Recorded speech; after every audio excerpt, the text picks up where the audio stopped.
Sigamos con las marchas. Saludemos a esta hora a Daniel Largo, sociólogo y politólogo. Daniel, bienvenido a Clickcracy, el poder de la información a un clic. Muy buenos días, Roger, y a los demás compañeros de la mesa. ¿Cómo están? Muy bien, señor. Gracias por estar nuevamente con nosotros, Daniel. Muy querido por madrugar. Bueno, Daniel, ¿usted cómo vio lo que ocurrió ayer? Las marchas del 21 de abril en contra del gobierno de Gustavo Petro. Pues, Roger, yo creo que eso era previsible. Eso se ha venido, digamos que eso se ha venido trabajando a nivel nacional. Yo creo que hay una gran convergencia de grandes medios provocando este tipo de manifestaciones. Todos los días los grandes medios han hecho eco de noticias falsas, de noticias falaces, verdades a medias, y eso ha generado también que un gran segmento de la población en Colombia se siente indignada y mucha de esta gente desinformada, y eso y eso se evidenció en las marchas ayer. Gente que ni siquiera sabía por qué marchaba, porque realmente en el fondo creo que lo que la gente está manifestando es un profundo repudio hacia la figura de Gustavo Petro, su nombre y su persona, y obviamente alentados por una gran negligencia del gobierno nacional a la hora de comunicar los logros. Entonces, eso da todo, unos medios grandes que han manipulado la información y un gobierno nacional que ha sido negligente a la hora de enunciar y mostrar realmente cuáles han sido sus logros. Daniel, buen día, cordial saludo. Me encanta Hola, volverlo a ver. don Dani, Javier, ¿cómo estás? quedémonos en Antioquia. Lo de Antioquia tiene un capítulo aparte, es decir, yo creo que Antioquia casi que multiplica lo que se hizo en las demás regiones. ¿Por qué ha llegado tan hondo ese discurso entre los antioqueños de un odio del presidente por la región? Yo pienso que no es de los antioqueños. Hay algo que es muy básico, querido Javier, y es que convierten verdades a la fuerza. Entonces uno ve que en Antioquia la clase política lo que ha hecho es decir que el presidente odia a Antioquia, cuando realmente lo que ha manifestado es que han manifestado un gran y profundo odio hacia el presidente, al punto de que uno llega y está en reuniones sociales donde la gente no lo escucha, donde la gente no es capaz ni siquiera de soportar su tono de voz, su cara, su rostro, ¿cierto? Porque uno está en reuniones y aún así lo odia. Entonces imagínate congresistas día y noche repitiendo lo mismo, y además de eso, imagínese un gobernador en permanente campaña, también con un alcalde de Medellín en permanente campaña, diciendo lo mismo. Entonces el antioqueño es muy dado a sus raíces, a su terruño, al amor por su tierra, y al sentir que no lo quieren, al sentirse que es menospreciado por un gobierno nacional, obviamente muchos actúan en consecuencia o corresponden a ese sentimiento. Yo consideraría entonces que por qué Antioquia es como el caldo de cultivo, y es porque acá no han dejado a que a Antioquia lo han graduado como un fortín político antigubernamental, donde muchos políticos lo que están haciendo en este momento es gobernando con desgano, con desinterés. Creería yo que la gobernación de Antioquia y la alcaldía de Medellín con total desprecio y desinterés, pensando en la próxima elección a la presidencia. Y lo que han hecho es utilizar sus cargos y sus posiciones para estar haciendo oposición política al presidente, algo que debería estar haciendo el Congreso y los congresistas en el Capitolio. Daniel, un saludo muy especial. Yo sí quiero decirle algo, querido amigo. Creo que a diferencia de marchas anteriores, ayer muchas personas creo que sí sabían por qué salieron a marchar. Y se lo voy a decir por qué. Es que creo que el presidente Gustavo Petro tiene que tomar, como lo manifestaron ayer muchas personas, pues estas manifestaciones de país para empezar a analizar y tomar cambios drásticos en su gobierno nacional. No estoy diciendo que esté haciendo las cosas mal o bien, eso ya dependerá de los resultados más adelante, pero sí considero, Daniel, que el presidente tiene que empezar a cambiar un poco su discurso un poco guerrerista, porque lo hemos visto en las últimas interlocuciones que ha hecho en diferentes puntos del país, un poco ese discurso desafiante frente a los temas. Y creo que eso ha generado también cierto recelo y cierto temor y rencor de la ciudadanía de los colombianos. ¿Usted considera que ese discurso hoy está equivocado, que es un discurso que no está calando y que eso se ve reflejado en marchas como las de ayer y que obviamente pues tiene también que empezar a cambiar esa forma de entregar los mensajes que quiere del gobierno nacional y frente a reformas tan importantes como las que vienen, como la pensional, la de salud, la reforma a la justicia. Es decir, hoy vienen muchos cambios de país que él quiere lograr, pero creo que se está equivocando en el discurso. Pues bueno, yo pienso que el presidente sí tiene unos grandes problemas en la comunicación y hay algo que hace poco en una entrevista que le hacía un representante de la Cámara nos explicaba. Él decía que el presidente, por ejemplo, no se reúne con sus ministros, el presidente no se reúne con sus directores. Es decir, mucha gente es interpretando lo que dice Gustavo Petro y eso es un gran problema de comunicación. Muchas personas se reúnen, cuando hay consejos de ministros, él puede hablar 1 o 2 horas como si estuviera en un palco y la gente es tratando de tomar nota e interpretando lo que él dice. Entonces es muy difícil también cuando el funcionario no es capaz de entender qué es lo que dice su jefe o hacia dónde va, para dónde va. Y esa capacidad que tiene él de ir cambiando rápidamente a sus funcionarios, a sus ministros, viceministros, directores, ¿cierto? Según cómo se mueva la opinión pública, también es un mal mensaje.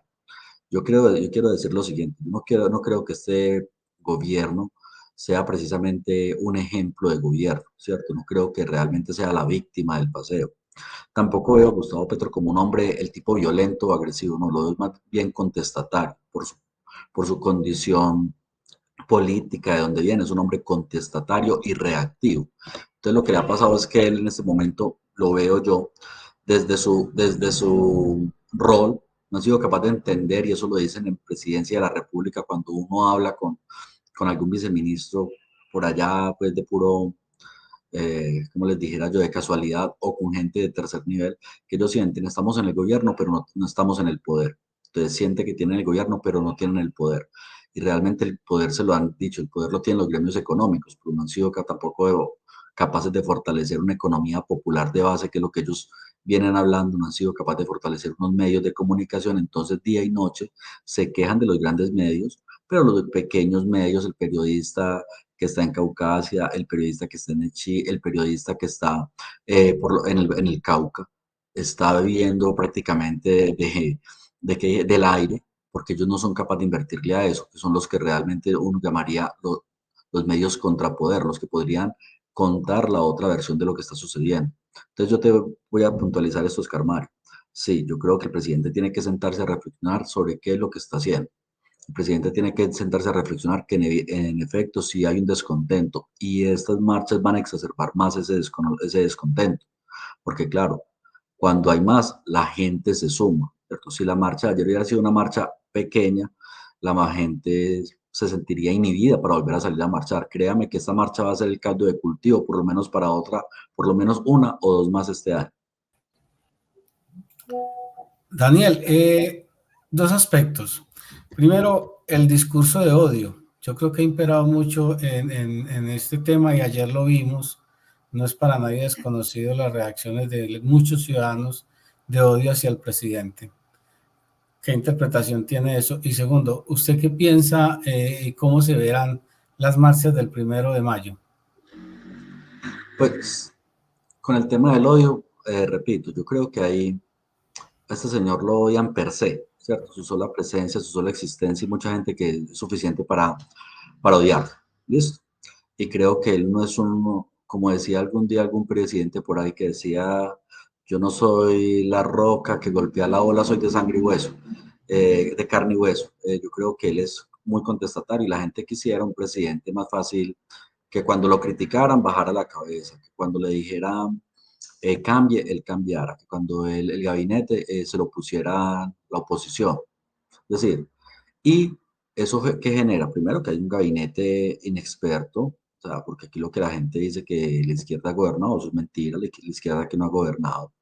La izquierda, algunos medios que han estado en el centro han estado en los gobiernos, pero aquí la izquierda nunca ha administrado. Tenemos una izquierda que administra con miedo. Cuando critican a la izquierda porque no ejecuta, porque es eso, es que a veces no saben ni cómo se ejecuta el presupuesto. Que les tocó aprender, es como es ahora o nunca, puede que posiblemente el próximo gobierno no sea un gobierno de izquierda ni siquiera parecido, pero a esta gente le tocaba aprender, tristemente les tocó aprender, pero quiero decir algo. Ese tema del odio eh, está muy promovido también desde los discursos. Ayer yo veía en esa marcha, no sé si ustedes vieron el video donde estaban diciendo, llevaban un ataúd Sí, y en ese terrible, ataúd estaba el presidente y usted se pone a pensar, agresivo. ustedes miren las figuras, las grandes figuras que promovieron la marcha. ¿Cuántos salieron a decir, eso no era el mensaje nuestro? Dígame, ¿cuántos de los que promovieron las marchas salieron a decir, ese no era el mensaje que nosotros queríamos decir? Nosotros, el mensaje de nosotros nunca fue que el presidente se muriera o que se matara al presidente o que se derrocara al presidente. Entonces, cuando una imagen de esa no genera ningún repudio, que entiende la masa, que entre otras cosas es muy acéfala, que entiende esa masa sobre el mensaje. O sea, hay una legitimación por los gremios, una legitimación por los convocadores a la marcha. O sea, inmediatamente salió ese ataúd y se conoció de eso, inmediatamente lo que tuvieron que haber hecho los marchantes era quitar ese ataúd y de una sacar un comunicado diciendo, ese no es el mensaje de la marcha. Nosotros tenemos estos puntos sobre los que estamos en desacuerdo y queremos que el gobierno nos escuche. Entonces pienso que por ahí hay también que mirar cómo los marchantes este tipo de cosas las permiten, cómo, y miren ustedes también, y termino Roger con esto, usted que es un genio de la comunicación y que lleva muchos años en esto, uno ve por qué esto, cuando lo mostraron algunos medios, lo mostraron para viralizar, pero nadie lo repudió. Pero cómo se han repudiado cuando un joven salía a marchar y hacía una raya en una pared. Es decir, una raya en una pared es más repudiable que la muerte de una persona, que desear la muerte de una persona. Eso habla también de lo ético y de la capacidad moral de los convocantes. Sí, señor, muy grave eso, Daniel Largo, pero lo cierto es que pocos lo leen así. Usted que es sociólogo, usted que es analista político y lo lee. Bueno, yo pienso que mucha gente se sintió afectado con ese tipo de imágenes y con el discurso y la vulgaridad del discurso de las, ¿cómo se llama eso? De las arengas, que eran soeces, bajas, burdas, ruines, si se quiere que lo califique de todas las maneras posibles. Y pues obviamente los que estaban en contra de la marcha entraron a comentar que miren, incluso la fiscalía, ¿dónde están los organismos de control fiscal? Debe hacer ya mismo algo con esto, porque esto es una amenaza a la vida y a la vida y a la integridad del presidente de la República. En fin, y se convierte entonces en un toma y dame, en un rifirrafe entre los que apoyan y los que están en contra. Pero sí es absolutamente claro y denigrante. Y esa comparación que usted hace es tremenda. Un joven en una de las marchas raya la pared y es vandalismo. Y esto que acaba de pasar con este episodio que usted menciona, el del ataúd y las amenazas de muerte y los ataques verbales feos hacia el presidente de la República, terribles. Entonces vale la pena llamar la atención sobre ello. Pero ahí nadie lo repudió. Eso también es lo más claro de su comentario, Daniel Largo. Nadie salió a repudiarlo. Pero, Daniel, es que precisamente yo creo que antes que repudiarlo, lo aplaudieron, porque el discurso de odio es el que vende. La violencia psicológica es la que garantiza un propósito, en este caso de tipo político, porque aquí hay un propósito de tipo político. Incluso en su comentario anterior, usted dice, quién sabe si de pronto vaya a haber continuidad del gobierno de izquierda. Puede que este sea el único gobierno de izquierda y no aprendió a hacerlo bien, porque después de 200 años nunca había la izquierda gobernado y apenas está aprendiendo a hacerlo. Pero entonces ese es el propósito. Esos discursos de odio garantizan que las emociones y las pasiones lleven a que otra vez el poder cambie de rumbo.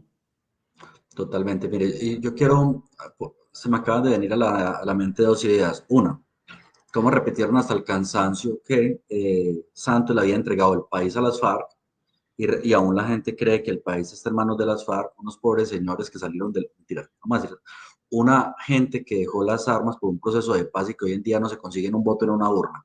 ¿Listo? Pero aún así la gente sigue diciendo, el país se lo entregaron a las FARC. Y pasó el gobierno de Duque y el país se lo habían entregado a las FARC. Y sigue Gustavo Petro, el país se lo entregaron a las FARC. Es decir, esos relatos no han cedido, ese relato, esa falacia no ha cedido.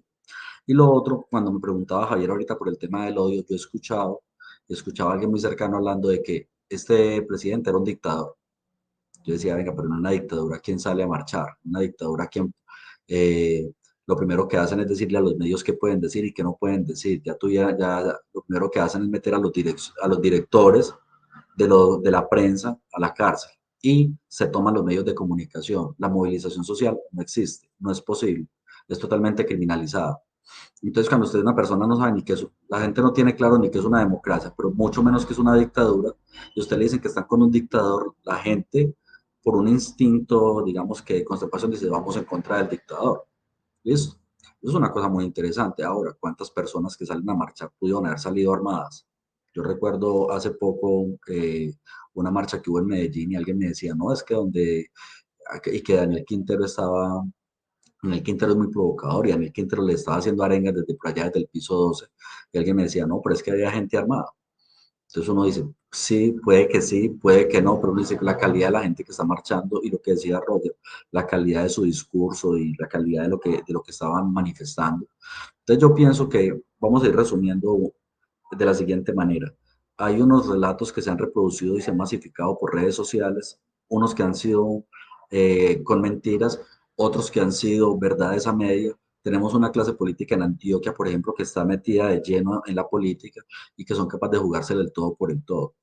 ¿A qué es jugársela el todo por el todo? Si el gobierno nacional no invierte en Antioquia, listo, Petro es un enemigo, pero también es el otro tema y es la provocación. ¿Cómo provocamos al otro de tal manera que diga, no, yo a ustedes no les doy nada? Pero además de eso, entonces nosotros nos victimizamos. Es decir, por política son capaces de sacrificar todo un departamento, listo, con tal de apostar en un objetivo que es que esta tierra tenga el próximo presidente de la República. Daniel, usted habló ahorita de un punto clave y tiene que ver con la violencia en las marchas, que primero estábamos acostumbrados al vandalismo, a que se rayaran las paredes, a que se atentara contra el transporte público. Vamos a ver la imagen de la que usted hacía referencia hace algunos minutos, tiene que ver con el ataúd que se vio en las marchas el día de ayer. No sé si la podemos rodar, porque ahí estamos viendo precisamente las arengas contra el presidente Gustavo Petro y estamos viendo el ataúd que se vio en estas marchas. Y usted hablaba de esa violencia que estábamos acostumbrados inicialmente, de rayar grafitis, atentar contra el transporte público, contra patrimonios de ciudad, pero no hablábamos desde el punto de vista sociológico y psicológico lo que implica esto. Es una amenaza directa inclusive al presidente Gustavo Petro, porque es decir, vamos a asesinar a un presidente porque no estamos de acuerdo con sus políticas ni sus cambios de país. Desde el punto sociológico es violencia, violencia psicológica, pero violencia contra un gobierno nacional también. Pierre Bourdieu, el famoso sociólogo francés, le llamaría esto violencia simbólica. Es decir, utilizan el ataúd, es un símbolo que está transportado por una manifestación que también hace parte de un símbolo. Entonces, piensen de la siguiente manera, piénselo políticamente. ¿Qué pasa en un país donde como el 90% de los homicidios están en la impunidad? Donde la gente de alguna manera siente que una forma de resolver sus conflictos es por medio de la violencia. ¿Listo? Eso es algo que psicológicamente, mire que la gente no ha tenido ningún problema en ir delante de las cámaras y maltratar al periodista. O sea, yo no veo como un repudio hacia el maltrato que tuvieron la gente de la RTBC. Yo no veo los grandes medios ahí como indignados diciendo cómo se les ocurre atacar a un colega. Listo, no, no lo hay, porque es que cuando como el periodismo se metió en la dialéctica amigo-enemigo, entonces si usted antes trabajaba en Telemedellín, tú eras un enemigo. Y si tú trabajabas en Telemedellín y eras parte del enemigo y a ti te masacraban en una marcha, pues te lo merecías, ya ahí no había colegaje. Algo que yo algún día le discutí a uno de mis directores, que decía, entre los periodistas no me tocan ni con el pétalo de una rosa. Y yo decía, no, es que el periodista acá es un agente político que trabaja para unos políticos y tiene una agenda clara. Entonces, ayer, por ejemplo, con RTBC, eso no se dio. Y volviendo a lo que decía Oscar Mario, mire, si a esta gente en este momento eh, la fiscalía los busca, la fiscalía los investiga, la fiscalía dice, venga, que lo que están haciendo están promoviendo un magnicidio, ¿qué va a pasar ahí? Van a decir, hay una persecución política, están atentando contra la libertad de expresión. Entonces, lo que pasó ayer es muy complicado en un gobierno que tiene una gran oposición, que realmente son millones, el que se trata de decir que son poquitos, son muchos los opositores, empresarios, medios, políticos, de todo hay. Entonces, en este tipo de cosas que van a pasar, yo pienso que eso va a quedar ahí, porque yo creería que nadie del gobierno se va a atrever a denunciar eso y creería que si la fiscalía se metiera a decir, mire, deje eso quieto, porque antes eso sería otro problema. Y si saldrían ante la Corte Interamericana de Derechos Humanos a decir, este dictador nos está persiguiendo porque simplemente manifestamos el ánimo de que se muera. Por ahí veo la cosa. Daniel, déjeme le insisto, ¿cuál cree que va a ser la respuesta de la izquierda el 1 de mayo y cuál sería el escenario más o menos previsible para Medellín? Yo creo que van a ver, o sea, el presidente, si usted, cuando llevamos años analizándolo, le ha apostado una gran marcha. Creo que va a haber una gran marcha a nivel nacional. Evidentemente, creo que el lugar donde va a haber las manifestaciones más grandes pueden ser en Bogotá, pueden ser en el Cauca, en Nariño, en algunas regiones de la costa.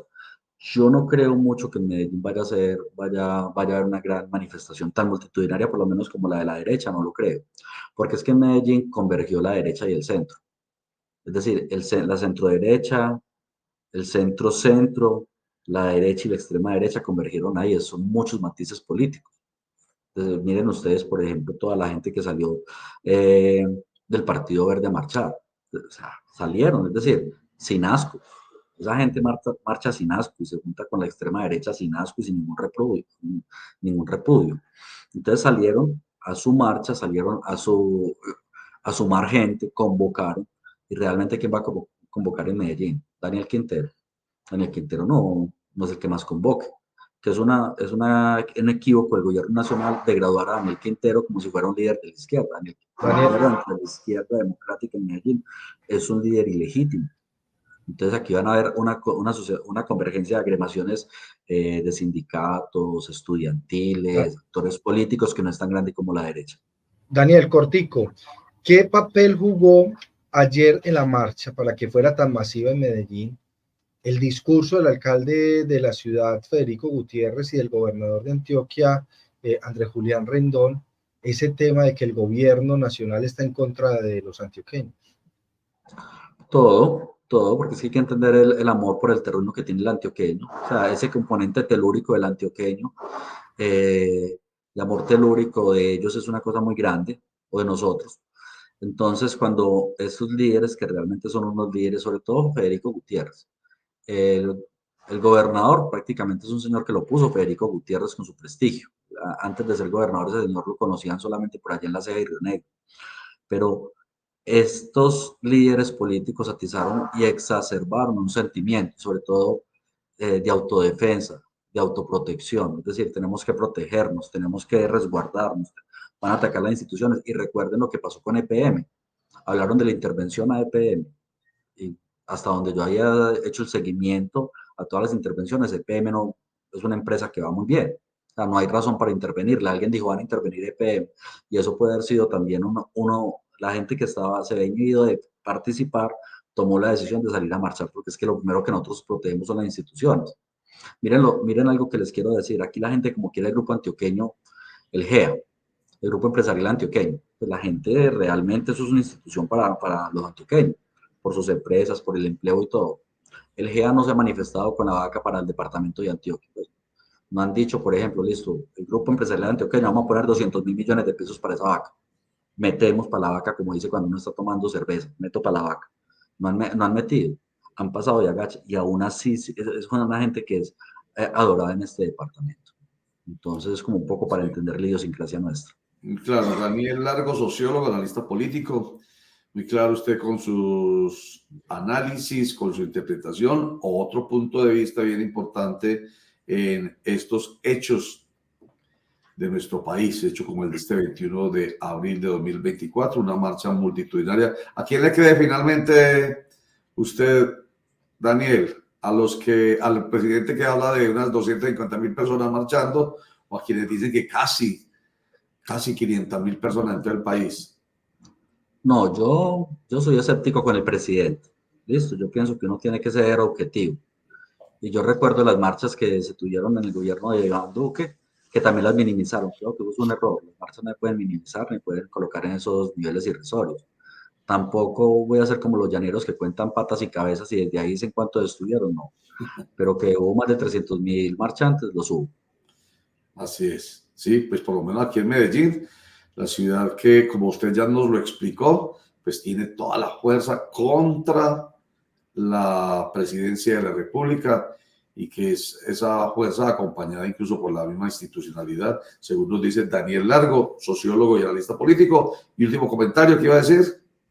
Iba a decir algo y es que cuando uno ve en un concierto en Medellín, que en el Atanasio Girardot, que congrega más de 50.000 personas, uno simplemente debería ver la cantidad de gente que congrega 50.000 personas y eso multiplíquelo en las calles para que vea que eso no es tan poquito como creen y la gente no es tomando distancia. Entonces, yo pensaría que sí, hubo una marcha muy grande y aquí este gobierno tiene mucha oposición, entonces las cosas como son.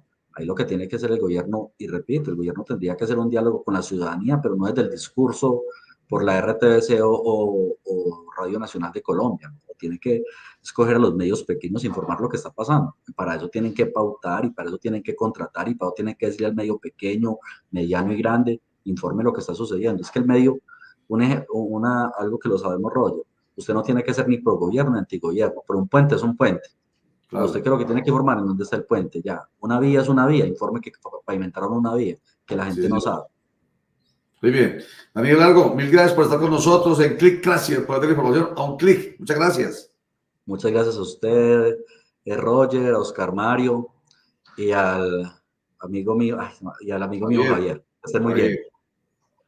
Muy bien, gracias. Daniel Largo, sociólogo y analista político, hablando sobre la marcha de este 21, marchas y concentraciones de este 21 de abril.